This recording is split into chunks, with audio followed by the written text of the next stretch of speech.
This is George Dionne of the Rock is George podcast, and this is a KNAC.com exclusive interview with drummer KRIS Gustofson of the thrash metal act Trauma. If I knew absolutely nothing about Trauma, how would you describe the band's music to me? Let's see. It's a Bay Area thrash metal band. We started a long time ago, had a pretty long hiatus off.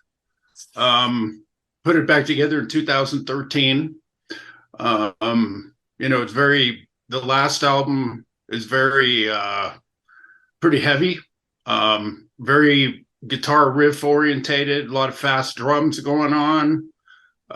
We have an addition of the new vocalist, Brian Allen, that came over from Vicious Rumors. He sang with them for quite a while. And so far, so good. The new album that you're referring to, of course, is Awakening. It came out in September of 2022 through Massacre Records. This is your first album with Brian, as you mentioned, because your longtime vocalist, Donnie Hiller, had passed away in 2020. Did that have an effect on this album? Did it have an effect on whether you wanted to go forward with the band? Well, yeah, a lot of the songs were written around, Donnie's vocal style. So when he unfortunately passed away, some of that had to be a little bit modified, to be quite frankly honest, we almost pulled the plug, just due to the fact we didn't know how long it may take us to find a new lead singer. It's not exactly an easy thing to do. But, our producer at the time put us in touch with Brian, and, it was nothing short of a miracle that it all worked out and everything clicked. And you're getting a huge reception on this album. I've seen reviews of it across the internet, and they've been fantastic, and in magazines and stuff like that. So that must be a feather in your cap. Oh, yeah. No, it makes everybody feel good. It's one of these things that, Donnie was the vocalist for so many years, and you get a new guy in there and it's kind of like, okay, how's it going to go? But after listening back to the first couple of tracks that he actually sang on in the studio, it kind of put our mind at ease a little bit. Like, wow, this could really work really good.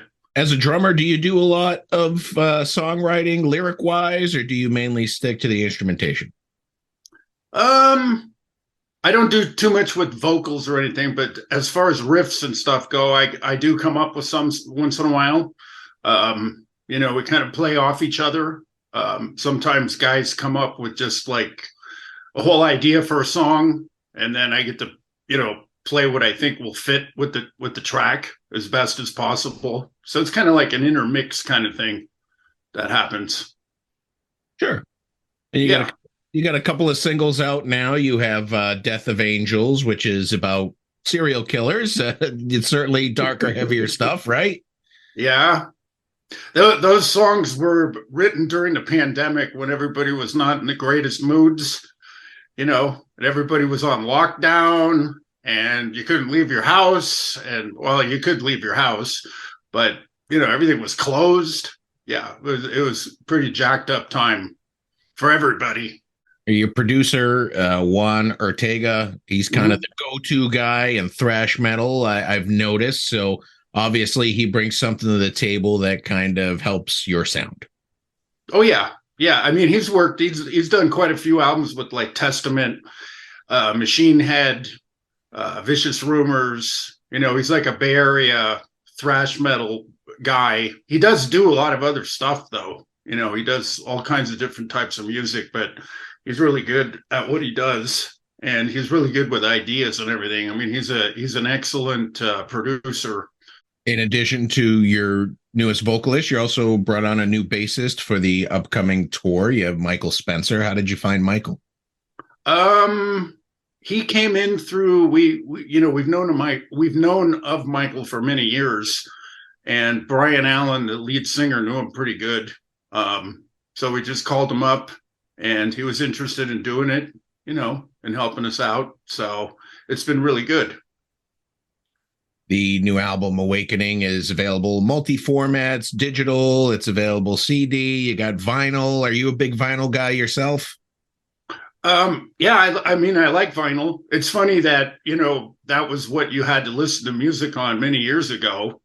And then it just kind of faded away when CDs came out, and now it's back again.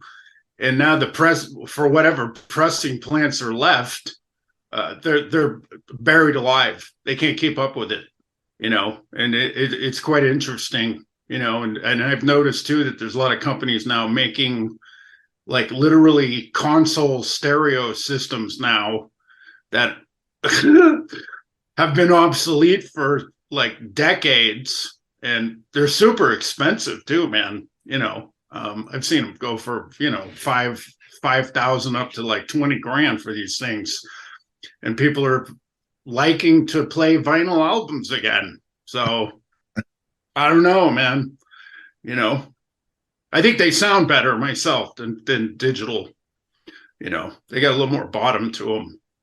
I think once, the children of the 70s and 80s kind of reached their 40s and 50s, they got tired of, not being able to hold something, not being able to see something. But again, young kids are really getting into vinyl. Yeah. Yeah. Well, I mean, there's still some stores where you could go looking for vinyl albums, not many, but that was a whole other component that was really, sorry to see go, like Tower Records on Sunset Boulevard in LA. I don't know if there's going to be a resurgence of record stores anytime soon. I would hope that would be cool if that happened, but who knows? The big news for Trauma right now is that you're going to be heading out on the Digital Noise Alliance tour with QUEENSRYCHE and Marty Friedman from March through April. Had you played with either of these acts on the way up in the 80s? No. Brian was in a band that did a tour of Europe with QUEENSRYCHE, I think back in 2019. But as far as everybody else, I don't think so. I don't think anybody's really played any gigs with either of those acts. Marty Friedman and Trauma were on the same label back in the 80s. Maybe you guys just missed each other, Shrapnel? Maybe. I mean, we did a lot of gigs back then. It's possible. You guys recently did a European tour for the first time in 2022 with Ross the Boss. And how did that go? Well, actually, we didn't do that tour. That was canceled because of COVID. Matter of fact, that tour got canceled, I think, 2 times. Yeah, I think it got canceled in 2021, then got canceled again in 2022. So, yeah, we unfortunately haven't done that yet. Are there plans to make it up, or is this why you're out with QUEENSRYCHE right now? Yeah, I mean, we want to do this tour in the States with QUEENSRYCHE and then hopefully get over across the pond again, maybe in the fall. That's kind of what we're looking at. Has Trauma played a live show with the new lineup yet? Yeah. We played at the Alcatraz Festival over in Belgium in August, and that was a blast. We had a really good time over there. And it was cool because the new album hadn't really circulated yet because that was in August. The album didn't come out till September. So our set list was pretty much all the new material. So we kind of tested it on the fans, and we got a really good reception from it. People seem to really like it. The Alcatraz Festival looks fantastic. It's got that huge stage set up, and the crowds are just really into it. I mean, you must get a lot of response from the European audiences. Yeah. European. I mean, as we both know, metal music or any type of heavy music in the States is kind of. I mean, there's pockets for it for sure, but over in Europe, that's primarily what a lot of people listen to. That's why all the huge festivals and everything are over there. You're coming up on 40 years since your debut album, Scratch and Scream, next year, actually. Right.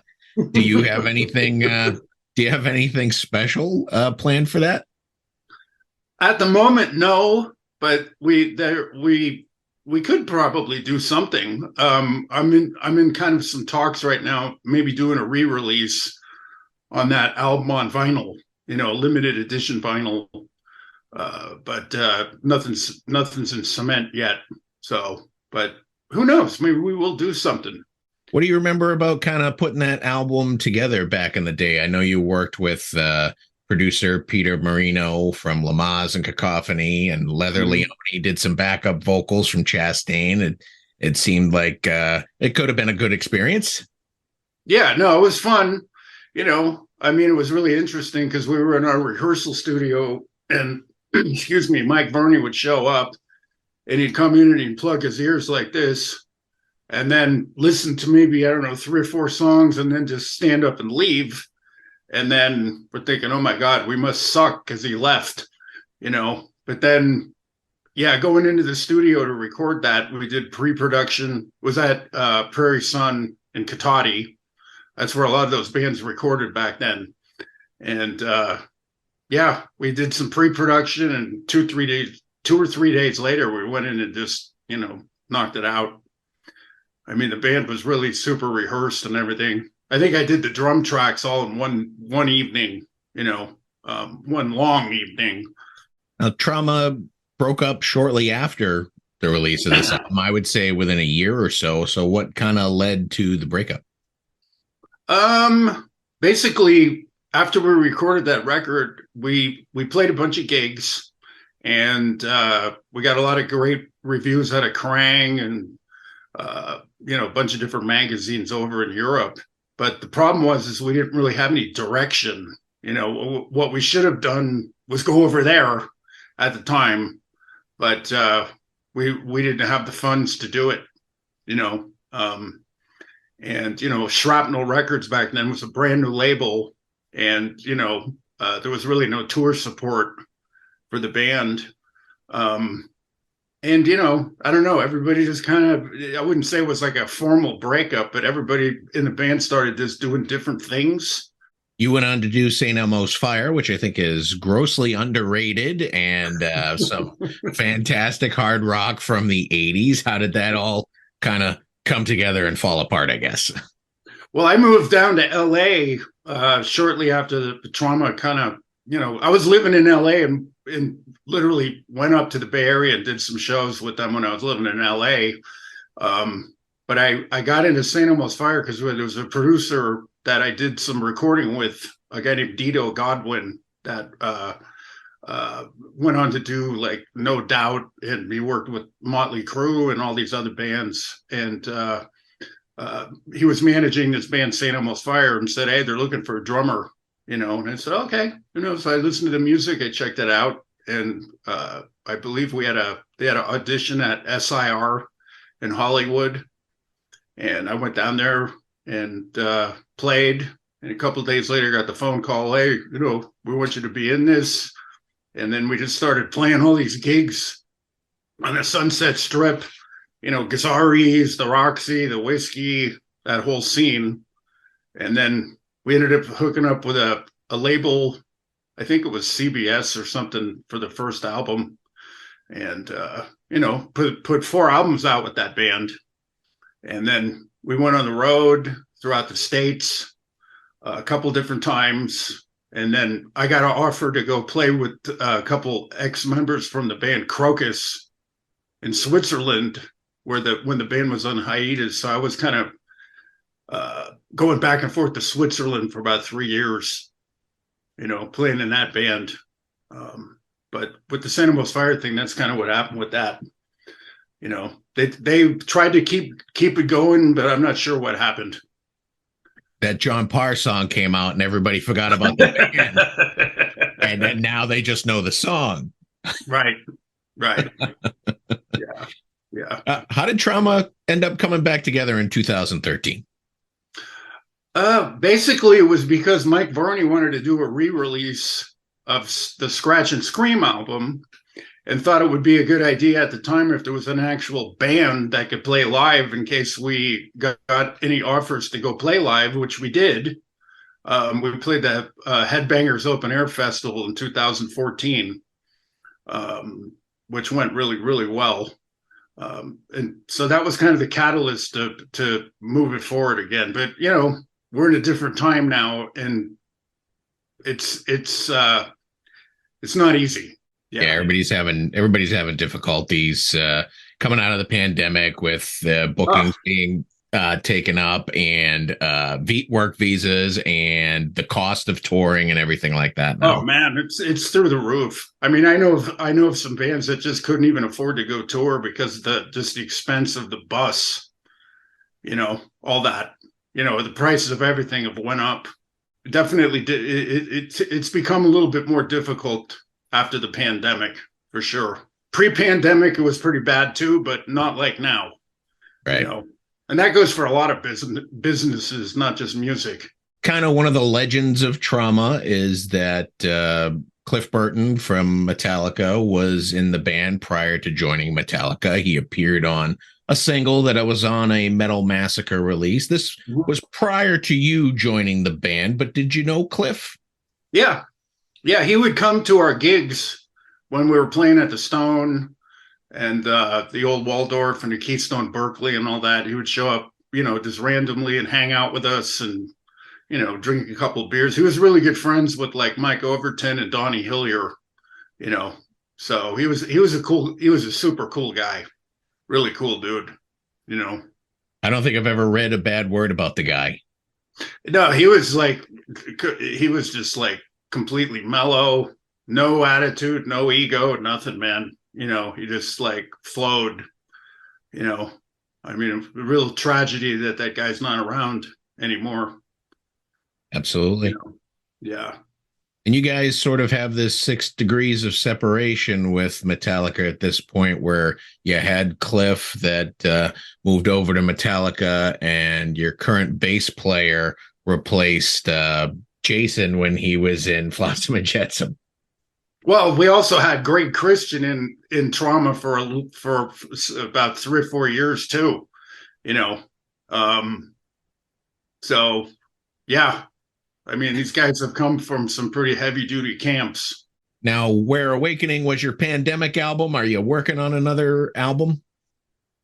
We're starting to come up with some ideas for some stuff. I think the next record is going to definitely be interesting because it's going to be more written with Brian Allen's vocal style in mind, where we could actually experiment quite a bit.